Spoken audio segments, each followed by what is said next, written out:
Tapi saya baca riwayat hadis, Pak. Riwayat Imam Muslim dan dalam Sunan Imam At-Tirmidzi ada 3 golongan ternyata yang pertama dipanggil oleh Allah dan dimasukkan ke dalam neraka itu bukan orang-orang yang melakukan dosa besar ini, Pak. 3 pertama nanti akan dipanggil alladzi jama'al Qur'an.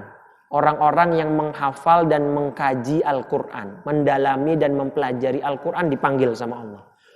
Walladzi katsirul mal, orang-orang yang punya harta banyak di dunia dipanggil juga paling pertama oleh Allah.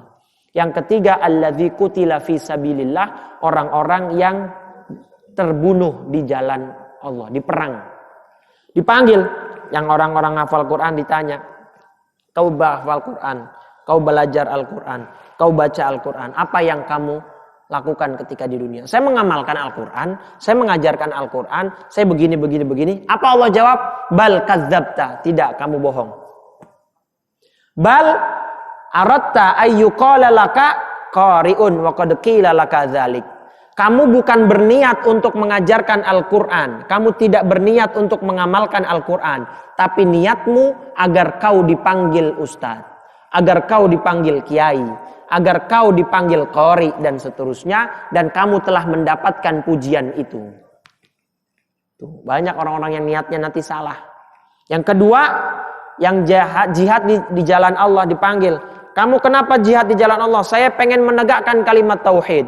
Saya pengen menegakkan syariat Allah. Kata Allah, bal kadzabta, bohong, dusta. Bal aratta ayyuqala laka annaka jari'un. Kamu pengen dibilang hebat, kamu ingin dianggap sebagai pahlawan, kamu ingin dibilang orang yang berjasa. Wa qad qila laka dzalik, kamu sudah dapatkan itu di dunia. Dan yang ketiga, katsirul mal, orang yang hartanya banyak. Buat apa harta yang sudah aku berikan?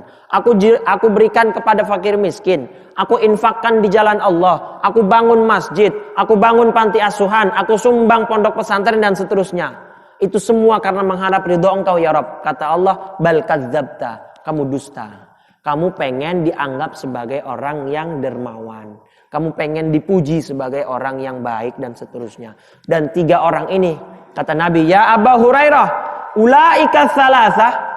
Wahai Abu Hurairah, 3 orang golongan tadi, penghafal Quran, orang yang kaya dan yang terbunuh di jalan Allah, karena 3-tiganya tidak ikhlas karena Allah, karena 3-tiganya riya ingin mendapat pujian dari manusia, tusa'ar bihimun naru yaumal qiyamah. 3 golongan inilah yang paling pertama dijebloskan ke neraka oleh Allah Subhanahu wa taala. Itulah pentingnya ikhlas.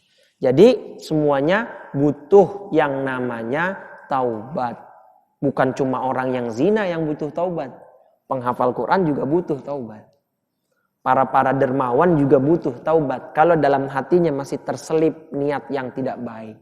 Selama malam yugharghir, selama nafas belum sampai kerongkongan, taubat kita masih diterima.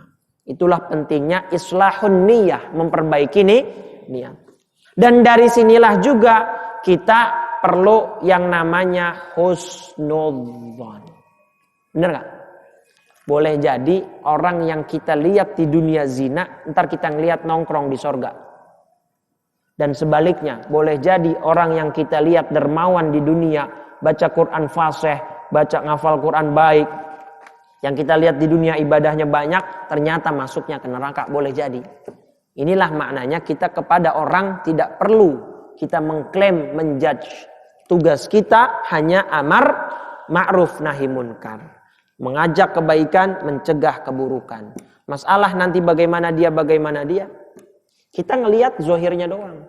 Kita nggak tahu sepertiga malam dia di rumahnya, apakah sholat tahajud atau enggak. Itulah maknanya kita nggak boleh suudzon. Penting sekali. Untuk menjaga hati kita tetap bersih dan suci, tidak punya sifat suudzon. Wong salah seorang ulama wali besar dari Yaman jadi wali gara-gara husnudzon. Jalan di tengah malam ngelihat, mohon maaf, pelacur PSK. Beliau melihat ke pelacur, wah dia melayani banyak pria, dia melakukan dosa haram zina, kayaknya dia lebih hina daripada saya nih. Kayaknya saya lebih mulia dari dia nih. Begitu jalan ada 100 meter beliau mikir, dia yang zina malam ini boleh jadi besok taubat. Iya kan? Ketika dia taubat, Allah terima, dosanya dihapus. Saya boleh jadi saat ini ibadah, tetapi karena saya merasa diri lebih baik dari orang lain, boleh jadi Allah tidak redho sama saya, semua pahala saya dihapus oleh Allah. Bisa jadi begitu. Nah, maka sekali-kali jangan memandang rendah orang berlaku maksiat. Tugas kita ajak dia ke dalam kebaikan. Ada teman kita nggak sholat nih. Ini yang paling sering ketemu kan begini nih kasus nih. Kita tahu teman kita nggak sholat, gitu kan? Apa kita mau mengklaim, lu masuk neraka lu, lu ahli neraka lu, paling dalam ntar. Nggak. Ajak pelan-pelan supaya dia mau dia bertaubat dan dia mau melakukan sholat. Jangan diklaim, karena nanti kalau dia diklaim bahwa dia neraka, ya udah akhirnya nanti akan menjauh. Ini penting ya, husnudzon. Ulama-ulama Hadramaut Yaman itu selalu ngajarin tentang islahun niyah, ya, tentang memperbaiki niat dan membersihkan hati. Susah loh Pak, bersihin hati susah apa gampang? Susah. Orang kita kalau ada berita yang sekiranya jelek aja kita langsung menjudge orangnya kok. Menjudge orangnya bukan perbuatannya gitu. Wah ini hina nih begini-begini. Nah, itu hati-hati.